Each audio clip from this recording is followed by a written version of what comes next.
எந்த நோயினாலும் எவ்வளவு பெரிய பிரச்சனையா இருந்தாலும் மீனாட்சியும் சுந்தரேஸ்வரரையும் மனசுல நீங்க நினைச்சுக்கிட்டு இந்த நாவுக்கரசர் பாடின ஒரு பதிகத்தை பாராயணம் பண்ணுங்க. ஒரு மருந்தாகி உள்ளாய், ஒரு மருந்தாகி உள்ளாய், உம்பரோடு உலகுக்கெல்லாம் பெருமருந்தாகி நின்றாய். இதை விட ஒரு மருந்தே உலகத்துல இல்லை.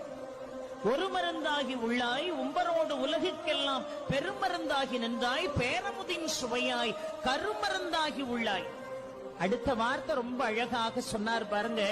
ஆளும் வல்வினைகள் தீர்க்கும் அருமருந்தா, ஆளும் வல்வினைகள் தீர்க்கும் அருமருந்தா, ஆலவாயில் அப்பனே அருள் செய்யாயே என்று அழகாக பாடுகிறார் என்று சொன்னால், ஆளும் வல்வினைகள் நம்மை துரத்தி கொண்டே இருக்கிறது. அந்த வல்வினைகளால நாம எவ்வளவோ, அந்த கர்ம பலன்களால எவ்வளவோ பிரச்சனைகள்ல நாமெல்லாம் சிக்கி தவிக்கிறோமே.